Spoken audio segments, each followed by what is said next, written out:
everyone, welcome to our Unicorns Unite program, which is part of our summer reading program this year. Our summer reading program theme this year is Tales and Tales. So this program kind of incorporates both of them because we're talking about folk tales and fairy tales, and unicorns obviously have very beautiful tales. So thank you for joining us today.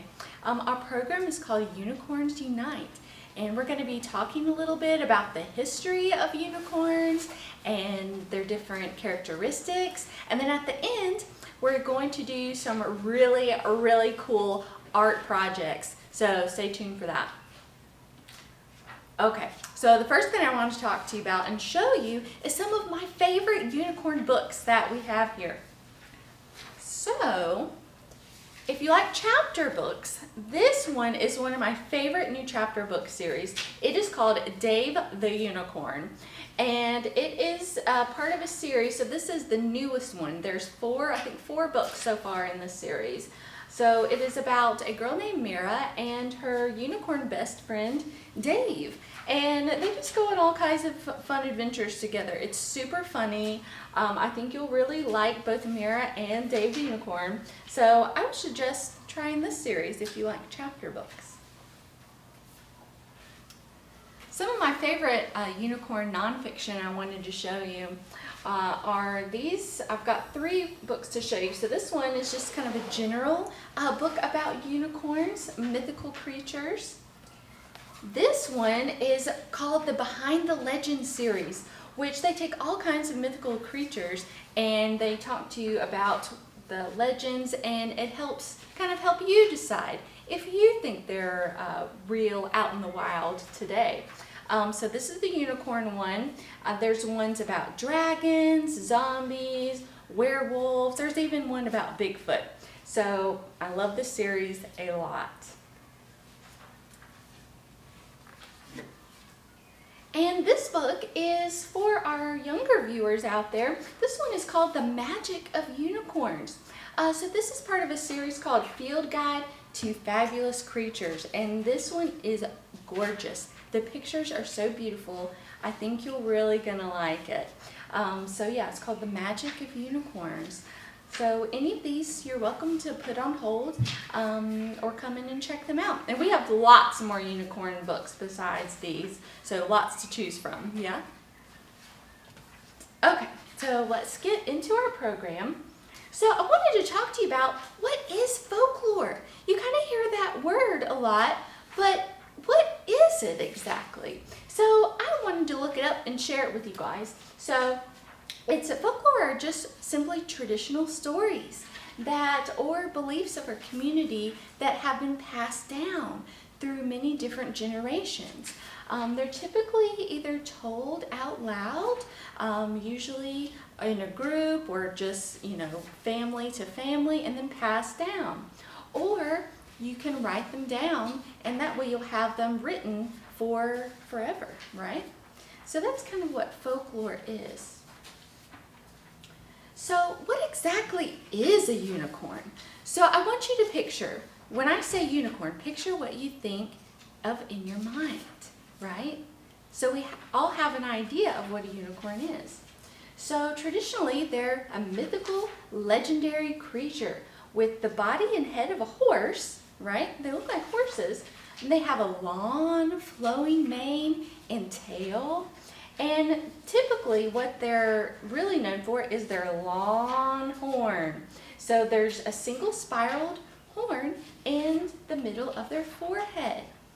Unicorns have been mentioned throughout history, and I'm going to talk to you guys a little bit about that now. So where do unicorns come from? Like, who made them up, or where were they first discovered? Well, they first appeared, that we know of, in Mesopotamian artwork. So they're also showed up in many different ancient Indian and Chinese myths. They also spoke of and described unicorns. Also, the ancient Greek historian Ctesias wrote one of the first known reports about unicorns in 400 BC. That was a really long time ago. So he believed that he was talking about, or it was believed he was talking about the Indian rhinoceros. Or was he? We'll let you decide. So as we're talking about, lots of unicorns have showed up throughout history and throughout artwork throughout history. So this is something right here that's called a tapestry. And this tapestry is called The Lady and the Unicorn. So this was created around 1500, which is a super long time ago. It is now in the Musée de Cluny in Paris. If you ever go to Paris, which is in France, you can actually see this artwork hanging. So a tapestry is just basically a really large woven piece of artwork that hangs on the wall. They're typically very large, and they're used to kind of insulate places, make things warmer, also help with the sound bouncing off. So they're really, really beautiful pieces.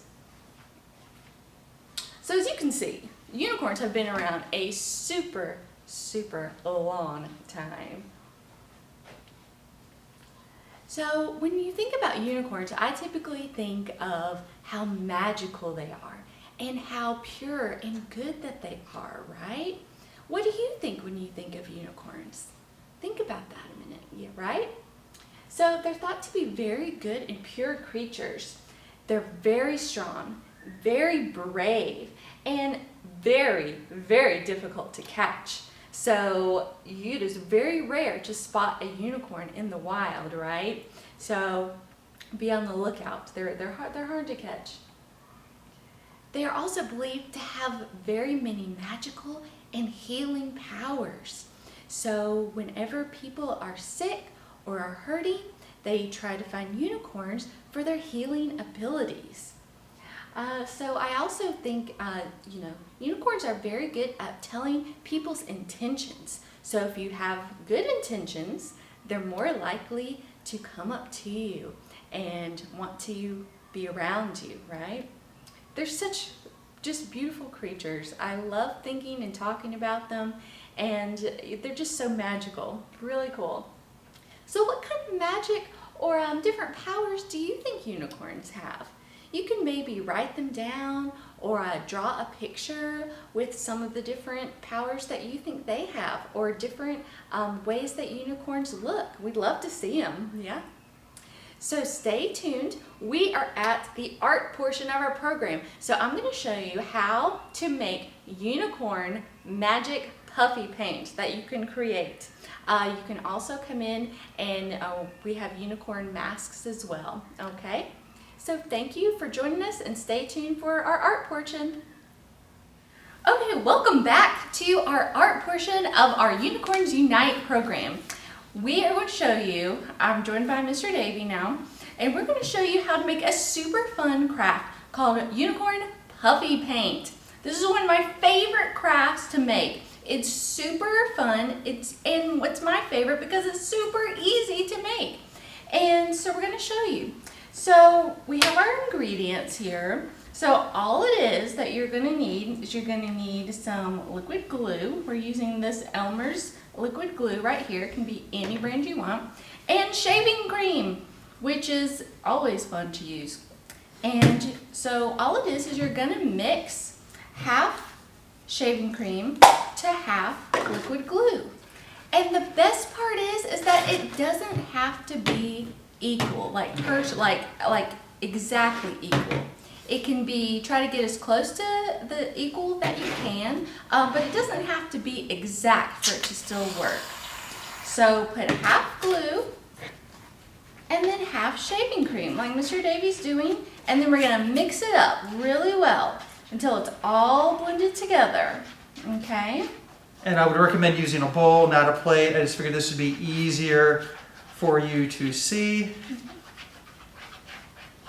So as soon as, when you get it all mixed up, one of the other ingredients that you should have on hand is some liquid watercolor, or you can use food coloring. Either one will work. and you can put the colors in to your mixture to make any kinds of super cool colors that you would like to paint for your unicorn. So we're gonna have looks like some red, and you can put more red in to make it, you know, a deeper, richer red color, or just a few drops to make it a nice, cool unicorn pink color. So you can play around with it. I will say, whatever color you're gonna mix in, you gotta remember that the majority of your color is going to be white, so it is going to dilute your color, because I put a lot of red in here, and it looks more pink than does red. And that's the cool thing about this project, is you can really play around with your colors to make it the right shade for your unicorn. And the cool thing is once it dries, which I don't have an example of, which we probably should have had an example of, it's really puffy because you push it down and it will pop back up. So there's that. So we'll add a little bit more red. Yeah. So whenever we have a unicorn outline that you can put the paint on, or you can draw an outline of a unicorn on your own piece of paper, and then you can dot your puffy paint onto your paper. And then, like Mr. Davey says, whenever it dries, it becomes this really cool, like bouncy substance, and it's really cool to touch and feel, and it really makes it puff up. We'll try to, oh yeah, I'll try this again. I'm gonna try to do a smiley face really quick. Yeah. There's one eye. And you can play around with different materials. So like Mr. Davey's using a big craft stick, like a popsicle stick. You can use paint brushes. That's my favorite because you can dot it on and make it all puff up as well. So play around with different styles and mediums that you can use for this craft. And there we go.